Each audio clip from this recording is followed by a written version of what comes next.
And Sho will introduce our today's speaker. Yeah, so we welcome Dr. Wanggi Lim as our original speaker today. Wanggi got his PhD degree from the University of Florida in 2017. Then he started his postdoc at Sophia Science Center in 2017, where he became a staff scientist in 2020. And then he moved to Caltech IPAC in 2022 as a staff scientist supporting the Nancy Roman Space Telescope project. So Wanggi has extensive experience in interstellar medium star formation with a special interest in dust properties, evolution, and infrared observations. So today we're hearing about his work on dust properties in massive star forming regions. Thank you, Sho. Hello, everyone. I am Wanggi Lim. So today I'm going to talk about the dust properties of massive star forming regions. This is the list of my main collaborator on this project, and I am from the other Caltech IPAC. So I just want to give you a little bit of introduction toward myself, actually. So I'm Wanggi Lim, and I'm working for the Nancy Roman Space Telescope. And then since I'm working for Nancy Roman Space Telescope, I just want to give you a little bit of introduction about the Roman Space Telescope first. So this is the artistic feature of the Nancy Roman Space Telescope, and then these are two instruments which are actually installed in this Roman Space Telescope, and then this is the wide field instrument, and then this is the coronagraph. And if you are looking at this logo, you are actually seeing those two instruments. Here you see the coronagraph, and then here you see this like a CCD for the WFI.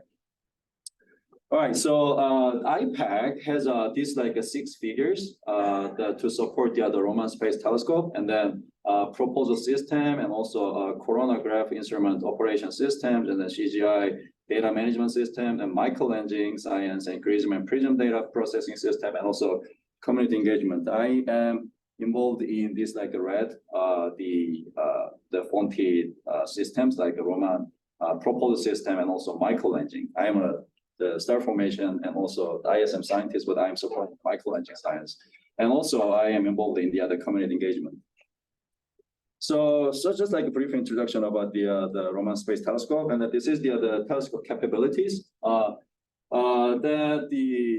telescope aperture is 2.4 meters, so which is actually equivalent to the HST. But like a field of view is really big. It's like a 0.28 square degree. How big it is? Now you can actually see on the right side of this slide. And then the pixel scale would be sub-arcseconds level, like a 0.11 arcseconds. And also wavelengths we cover from the 0.5 to 2.5 microns. And then there are 2 instruments, wide field instruments, as I showed before, and then coronagraph instrument. So duration, so we are planning 5 years of prime mission, and also a goal as the other 10 years. So I said like a wide field. So, and then like I will show you how wide it is over here. So this is the example figure for the Hubble ultra deep field. And then the real Hubble ultra deep field is this like a rectangle.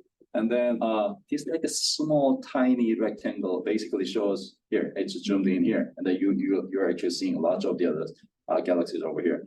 And then this is a shallower survey region for this like a deep field from the HST over a long time.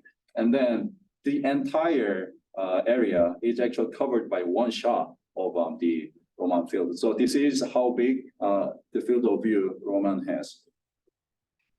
Okay, and then it also has really wide field, wide filters, and also Grism and Prism.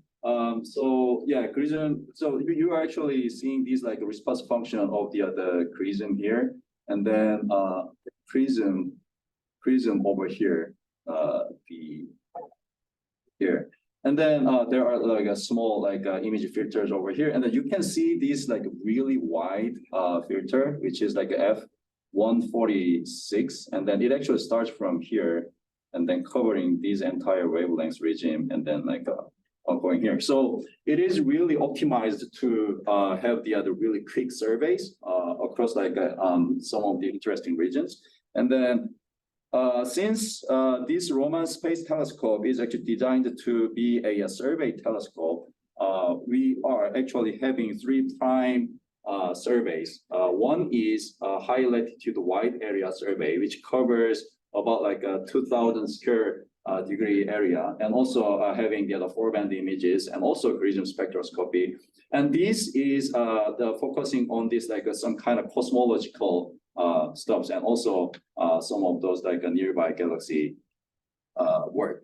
And also the second one is a high latitude time domain survey. So it's a latitude time domain survey, and then they are focusing on the supernova search and also their light curves. They're always coming back to the same location for every 5 days, and then you can actually see this really nice light curve of the other supernova when you're actually look at the finding. And then the next one that I am working mostly on is a Galactic Verge Time Domain Survey. That is a micro-lensing survey, and then which covers 2.2 square degree of Galactic Verge region. And then it has like a really high cadence observation. So every 15 minutes, you're actually going back to the other same location. So you can actually trace some kind of the light curve of the individual stars. And then this 2.2 square degree supposed to have about like a 200 million stars inside. So we can actually have this like a blind survey with a high cadence, and then basically trace all those light curves for these like a 200 million stars. So we can actually see even like a transient or the micro-lensing event, and then we can actually look for this like a new planetary system. Okay, so this is the other slide of, I want to emphasize this one. So for the first five years, these like core community surveys are actually covering the 75%. So 25% would be just all for you. But what about like the next 5 years? If it goes really well, then that's all for you. So 100% would be like a general the astronomers like time that you can actually propose those time. Okay, so now I will just go back to the other my science talk. All right, so today I just like talk about this dust property of the massive star forming regions. So the figure you are looking at right now, is one of the infrared dark cloud in our galaxy, and then this is called as like sometimes dragon IRDC, dragon cloud by Shaw, and then some Shaw's colleagues. I sometimes call it as the other. Ginger, what is it, like a gingerbread man, gingerbread man shape. But anyhow, so like this cloud has a really interesting characters. I will just share with you a little bit later. So the motivation and overview of this talk and my science part is this one. So like why we are looking at these like IRDCs. The massive stars are important, like we all know that they are really important, like because of their like kinematic the properties, and also their ability of like making C and O, and those kind of like importances. But like we are still poorly understanding about them because they are typically far away, like a kiloparsecs, at least 2 kiloparsec, and sometimes like 5, 8, and 13. So they are so far, and then they are deeply embedded in really dense regions. So like sometimes these like every magnitude of extinction goes up to the 100 or more. So we are really difficult to look at the stars inside, and then you know like from these like papers, we also know that like the stars are forming in cluster formation. And also, the infrared dark clouds are progenitors of these high mass protoclusters. So we are looking at the IRDCs to understand the massive star formation for the initial conditions. And also, for the dust properties, understanding dust grain property is crucial to understand the mass structure of the other molecular clouds across various size scales. Then, which means if you are understanding better about this, like the opacities or just the extinctions of some certain regions, you can actually trace really accurate mass structures of those regions. We still have like really big error bars on that, so we are still uncertain. But like people are trying to get like a more accurate measurement of this, like dust, the properties and also opacity and extinctions. And then like those can be the dust properties from this the scale of the molecular cloud and also star forming regions can be used as the other some preset of the planetary science, and then those like planet formation, the mechanisms. And the also like the important thing is like probably especially like good for your students, like undergrad students, like these data are typically publicly available in the other data archive, so you can actually easily go and download those feature file and then like play with that.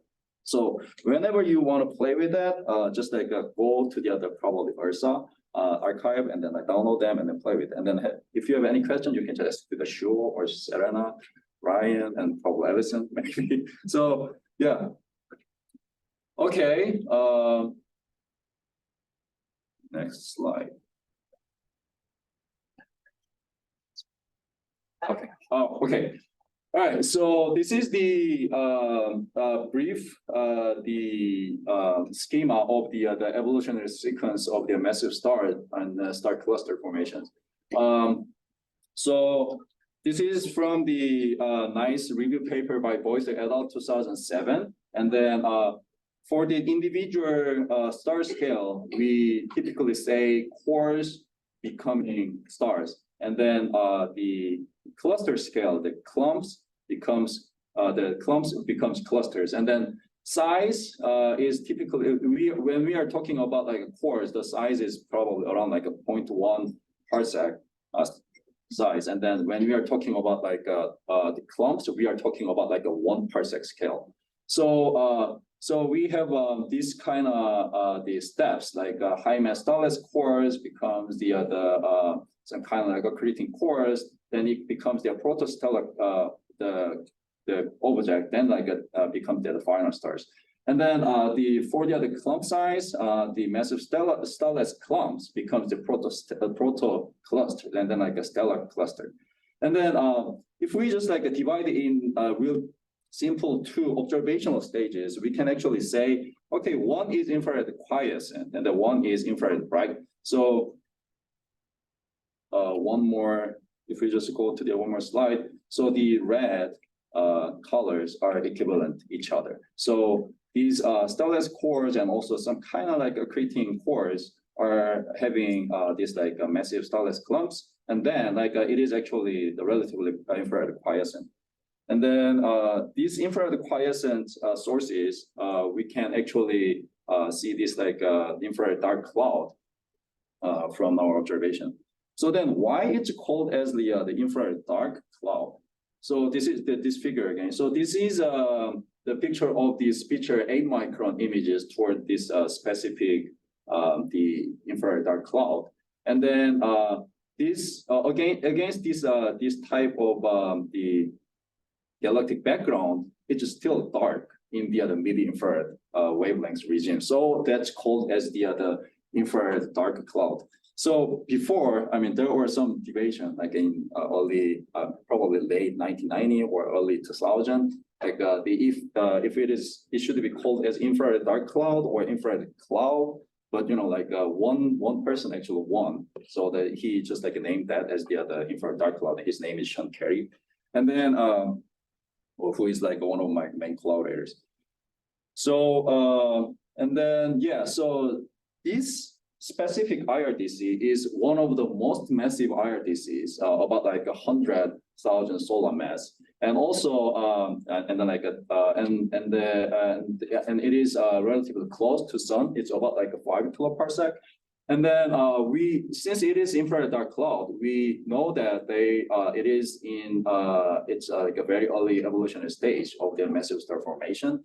And then there are also really big effort to find high mass prestellar cores, and then some people are actually still suspecting these clouds may possess those kind of high mass prestellar cores. Did you find any? Sure. No. No, okay. Right. So, right. So the densest and coldest regions are actually really dark against this galactic background, up to even 100 micron wavelengths region. And then I would say you can find some locations are dark against 160 micron region. And then this cloud has extensive observational data across optical to millimeter wavelengths, and then even you can find some X-ray as well as centimeter wavelengths observations as well. And then they are mostly publicly available. So that's one of the importance and easy access to this IRDC. Okay, so in the 2012, Mike Butler and Jonathan Tan looked at this cloud quite intensely, and then they are actually focusing on these the cores, and then they try to look for some dense structures, density structures of those regions, and then with this is still a micron picture data with this A-micron picture data, they did some kind of innovative work, which is mid-infrared extinction mapping towards those regions. And then they finally got quite nice the extinction maps from this A-micron wavelength region. And then the key technique of getting this extinction map is the estimation of the foreground and also background. Because so the extinction means when you have the kind of molecular structure, there is a background light, and then those are actually extinguished when it is actually basically moving through this the cloud.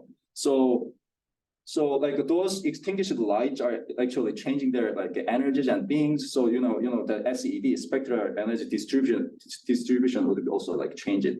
But anyhow. So these background and also molecular structure and also foreground emission is quite difficult to distinguish each other. But they are actually making some the medium filter method to estimate the background, and also for the foreground they try to look for the darkest area of this cloud, and then if those the darkest intensity values are actually appearing in the independent places, then they are assuming, okay, probably this is the true minimum value of true minimum intensity of this cloud, and then we can actually assume that as the foreground emission. So based on those and then they derived this extinction map, and then this is the formula. I mean, just one question. There was somebody, James Green is asking, can you detect the astrospheres in these IRDCs? Astrosphere? Astrosphere?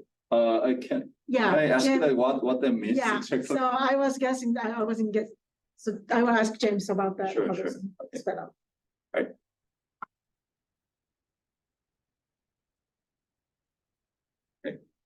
All right. So yeah. By the way, this is the important formula for the extinction mapping method, and then heliosphere.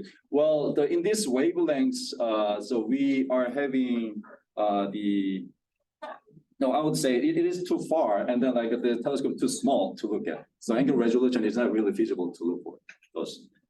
All right. So this is the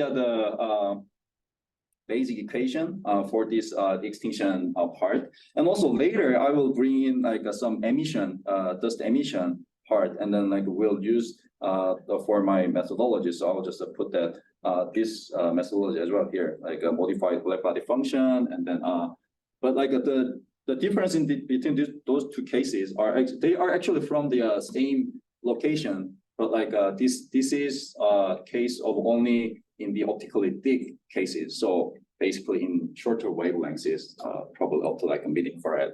In really dense regions up to far infrared. And then this is basically for the other optically thin cases. So up in the other some millimeter and millimeter regions. All right, so this is the foreground and background estimation method, like that I actually told you a little bit before, and then I'll just skip that. So we applied this method to the other wavelength regimes, like we applied that from the other Spitzer 3 micron to the Herschel 70 micron, and then it worked. So this is the example. So like we looked at in 2014, we looked at some of those like the core regions, and then this is like one Archimedes and one Archimedes patch, and then we basically derived this mass surface density like from 8 micron, 24 micron, and 70 micron. But like, you know, like they are actually looking a little bit different. And then the reason they look different is they are actually tracing in different the opacity, the wings. So if you are using this different wavelengths extinction maps and then normalize them together, then you are able to actually looking at the opacity curves here. So we were actually looking at these like 3 core regions with the other one Archimedes patches and the 3 cores, and then for each cores we were looking for the kappa normalized kappa values, like the kappa lambda over the other kappa 24 micron, and then so it's basically normalized by the 24 micron values here. So like these data points are from these like observations, and then we compared to the other theoretical models like Osen-Copenhagen thin isomantle and also Osen-Copenhagen thick isomantle, and also Chris Omel's extreme coagulation models. So what those means? The Osen-Copenhagen in 1994, they actually tried to look for the extinction curve variation by deferring their the size of the other big isomantle like onto the other Berg range. So you have the other Berg range, and then thin isomantle has like about like a 0.5 times of the volume of this like Berg range with the other isomantle, but like the big isomantle has like I think it's about like 4 times. So when you have like the thicker isomantle, then like you have like a more chance of the other coagulate each other and stick together. So you are actually getting like a more of like a bigger range, and then it actually gives you some kind of this like a kappa difference in between like a dotted line and dashed lines. And then the Chris Omel et al. Actually did the coagulation, the coagulation, the studies for this like a kappa variation. And then I just like showed this like extreme case, which has the 10 million years of the coagulation, which has really the flat curve. So like here, you can actually see that this normalized kappa values from this the multi-wavelength extinction maps basically shows some consistency in between so like when you are actually going up to the other thicker the denser regions, these the curves are basically getting flatter. So for example, like this the most the thickest the densest region has like a curve basically starting from here going up there, but like the less dense region basically has like starting from here to actually moving there. So they are actually getting flatter, and also these like detailed shapes are actually recovered by this the observation. So So we had a more complex the comparisons here. But like just one thing you can just remember from this one is observational multi-wavelengths. The extinction maps basically gave you a flatter kappa curve toward the denser regions, and then the flatter kappa curves also follows the thicker ice mantle model as well as the other longer coagulation time model. So we may see the observational evidence of the dust grain growth into this denser in these IRDCs. And then the funny thing, interesting thing here is this type of thick ice mantle model and also the extreme coagulation models are actually thought to be happening only in really dense the planetary disk regions. But like we are actually, even though it is tentatively, like we're actually seeing some kind of evidence happening in IRDC scale, like the molecular cloud scale. All right, so now we are actually expanding that method to the entire cloud C. So for this work we intentionally convolved all the images toward the Herschel 500 micron angular resolution map, and then we actually set up the kind of data cube that has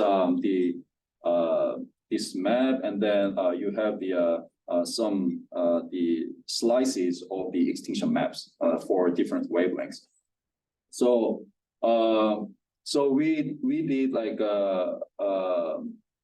we now have the ability to look for extinction curves onto this each pixel. So each pixel position has something like these curves. So we just compared the less dense region, which is like red close, to the other denser region, and then like this denser region is one of the molecular core regions in this cloud, which is called the C4. And then when you are looking at the denser regions, but still in the IRDC cloud, you are actually seeing these observational data points are quite well recovering this thin ice mantle model from the Osen-Kopanen 1994.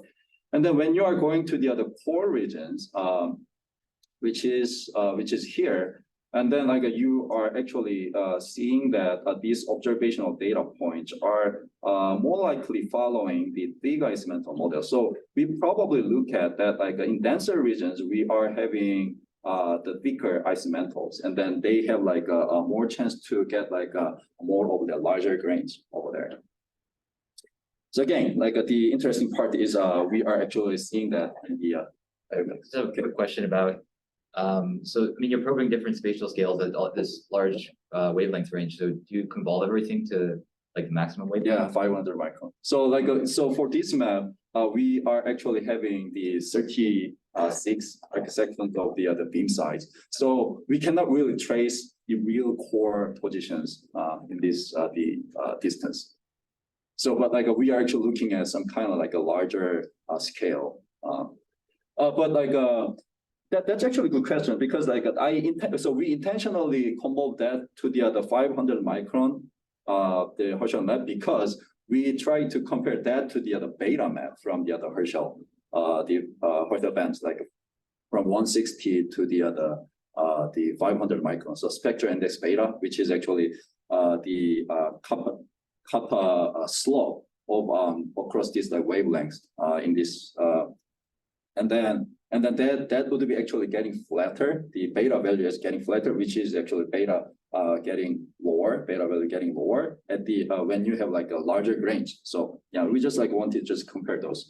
So yeah, so we just convolve that to the other 500 micron, and then we also have like the map like which actually convolved up to the other 70 the micron map like it's not here in this talk. So yeah, so remember, so these three panels are actually shown before. So we did basically so based on these types of extinction maps of entire cloud, we we actually try to find the best fit model for each the pixel positions, and then this is the result. If you are looking, so for this like middle panel, I'm sorry. So in the center the center panels and also the bottom one, it is actually showing the best model fits based on these mid-infrared to far-infrared extinction maps, and then those like the copper curve.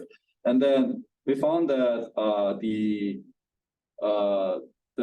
violet region is, you can say this is like kind of diffuse ISM region, and then this like greenish color is inside the IRDC, and also the red colors are actually containing about like 70% of our molecular clouds, the molecular cores, basically the process cores.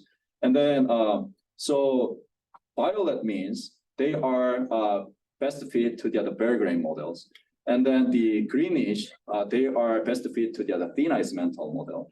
And then the red colors are meaning that like they are best fitting to the other big ice mantle model. So this is interesting, right? So then if you are comparing to this like right the figure, which is like a 24 micron extinction maps, the denser regions are basically following big ice mantle model, and then the slightly shallow region, but like still inside the other some kind of molecular structure, they are following thin ice mantle model, and then outside they are just like following the Foreground models. So we are basically seeing some kind of consistency here. And then later, Ryan asked that. So and then we compared that to the other spectral index beta map, which were derived from the Herschel bands, like from 160 to 500 micron, and then try to find the slope of this the kappa of this wavelength regime. And then when you are looking at the bluish color, it is actually lower. The beta value is lower. And then when you are looking at the reddish color, the beta value is higher. So higher beta value has like the shallower, steeper the slopes, and also like a lower beta value means like the flatter. So that means here, yeah. So that is basically coming along with this like a mid-infrared, far infrared, the kappa analysis. So when you compare, when you just look at this one, you are actually seeing this in the bottom middle panel. So you are actually looking at the other red color, which is big ice mantle best fit model regions. They are having quite low beta values on the other right, the bottom right figure. So which is around like a 1-ish or sometimes lower than that. But if you are going to the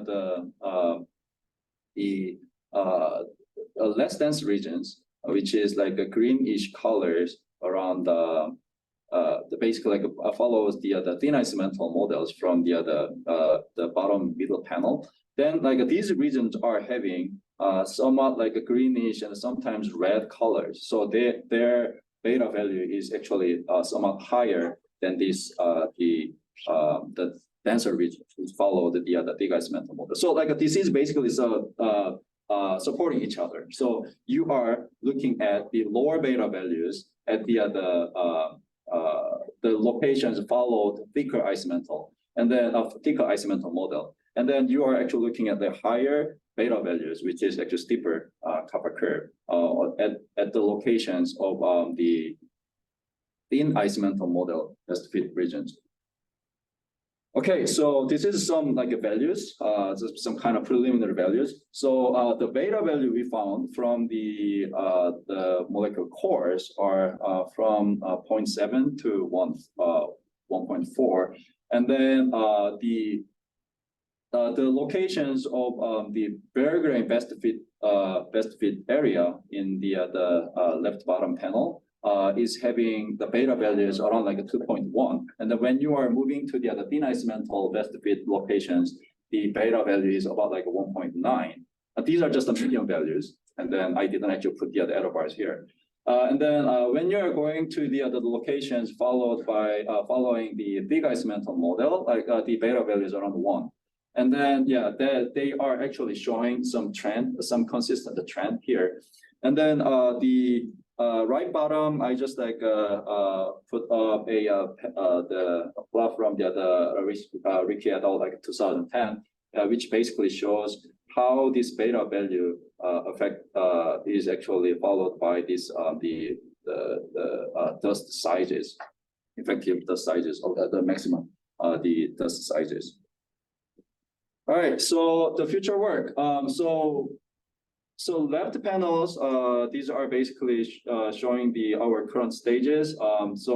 Up again, the best fit model from the mid infrared, the far infrared wavelength regime, and then we are now feeding these models to the more models. So, for example, like Chris O'Mell, the different types of the coagulation time models. And also here, the Dartois et al. 2022, they are comparing to, they are actually modeling different size distribution and also a different chemical composition of those grains. So it is quite good to compare. And then for the beta model, so we now actually derived observation-based the spectral index beta models, and then we will actually apply that to derive the dust emission-based the mass surface density maps and also temperature maps, and then that will give us some kind of understanding about the density, the probability distribution function, density PDF of those regions, which can also give us some ideas about the kinematic structures of those regions.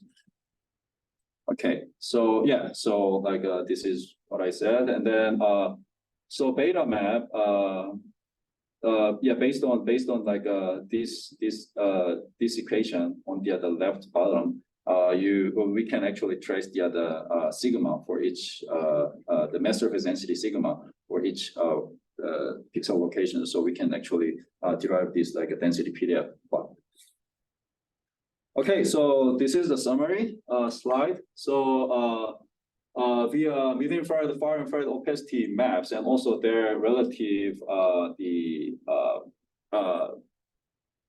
how can I say it? Relative like a relationship between we present observational evidence of grain growth via the coagulation and or ice mantle formation, even in IRDCs, not just only in the planetary disks.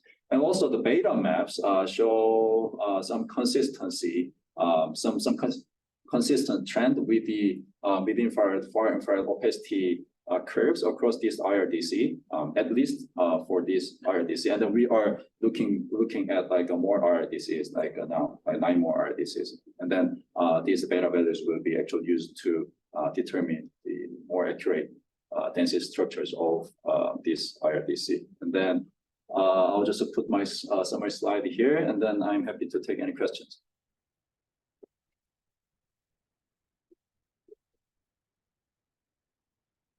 Question. Yeah, thanks for the nice talk, Wanggi.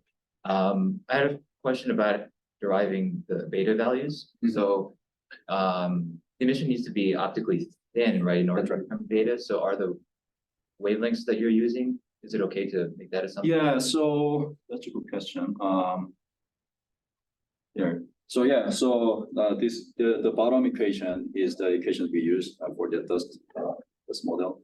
This was the beta value derivation. So we have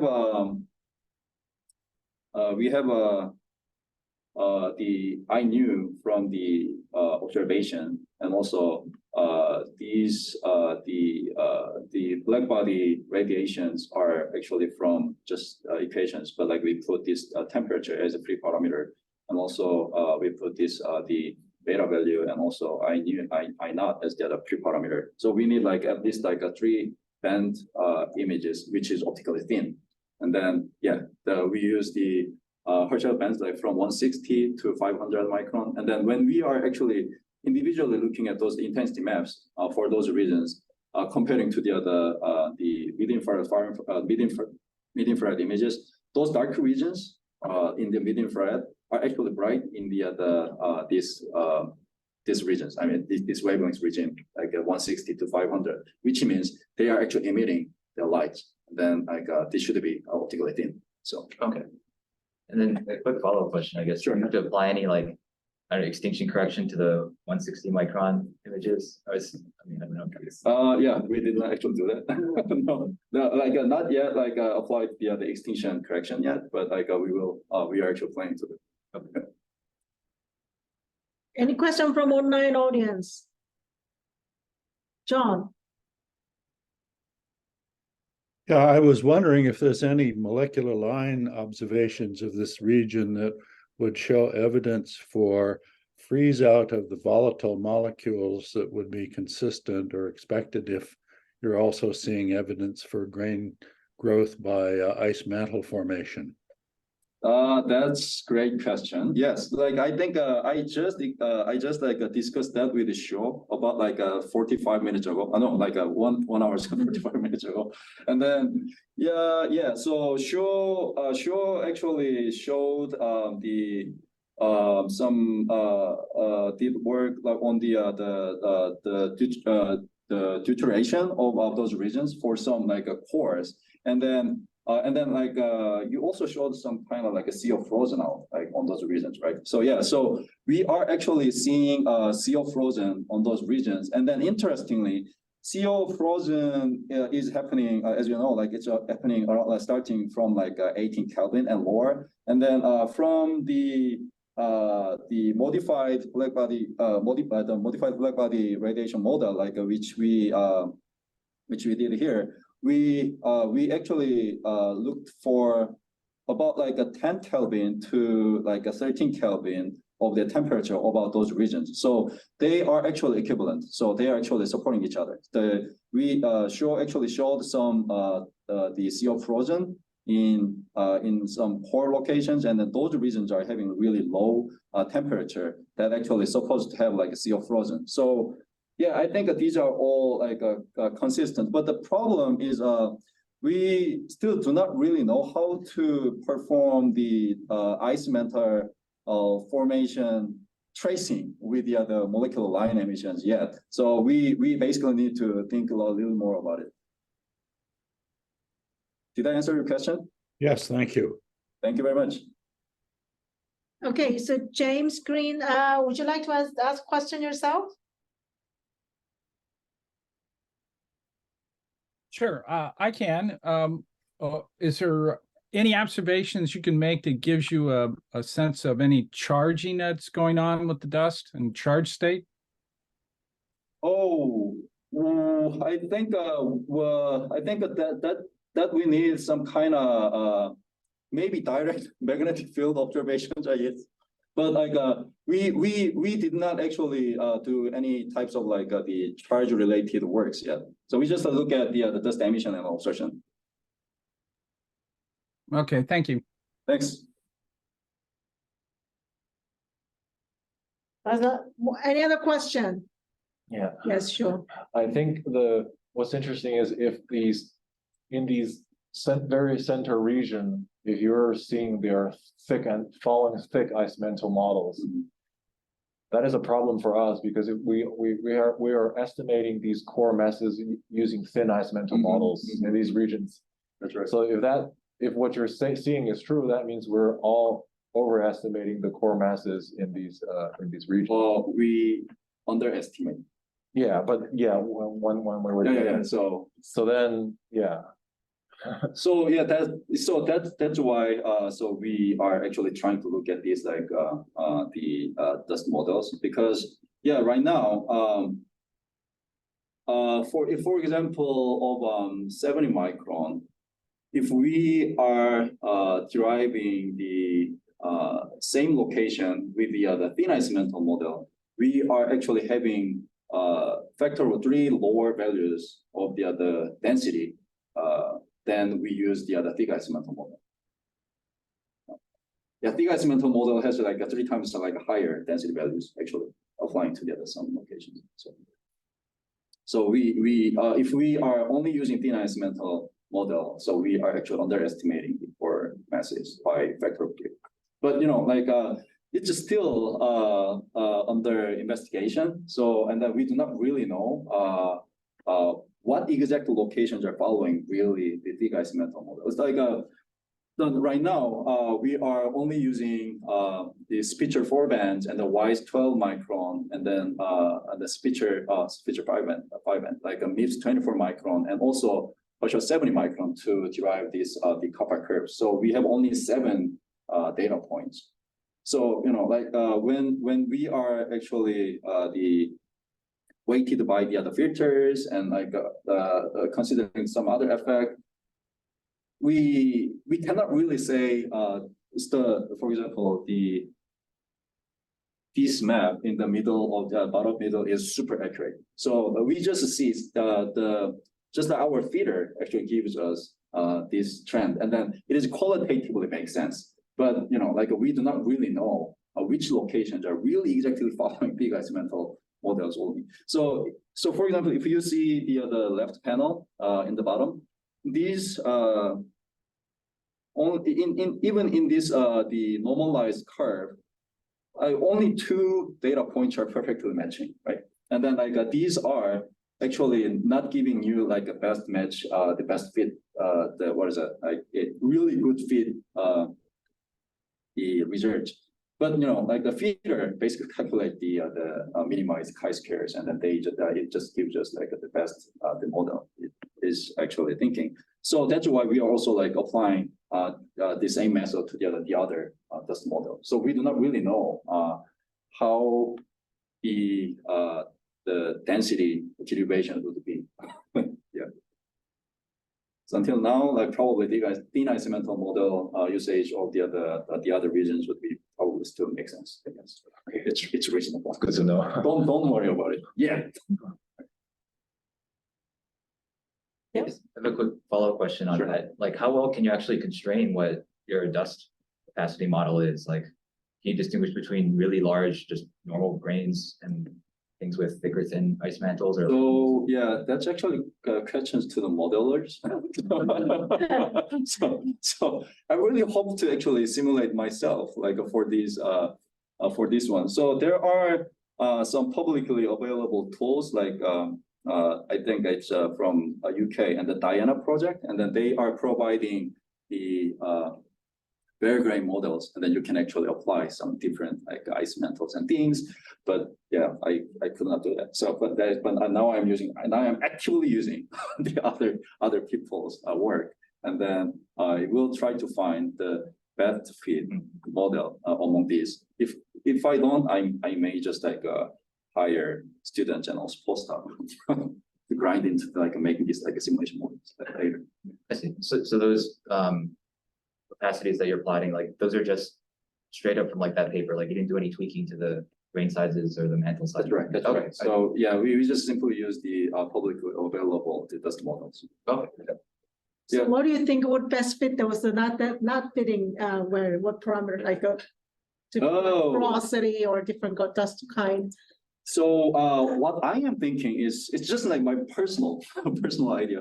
What I am thinking is probably the chemical composition affects quite a lot. Because I can actually show you something. So here, so when you are comparing this model, so this is from the Dartois et al. 2022. Can you see this a big dip? Comparing to this the longer wavelengths. If you set the ice model, So this Yeah. contains Yeah.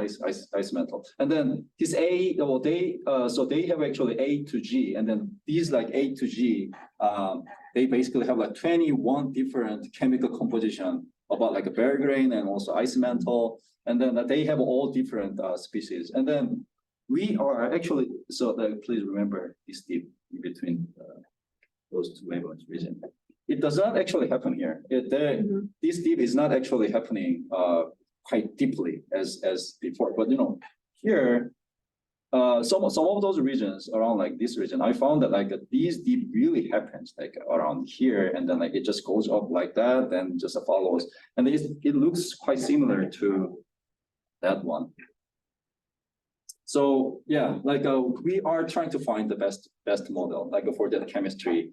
But like I actually emailed the Emmanuel like Dartois like 3 weeks ago, but he's in vacation right now, so I am waiting for his response. It'd be interesting to see. Yeah. Okay, is there any other question online? Otherwise, let's thank Wanggi. Thank you.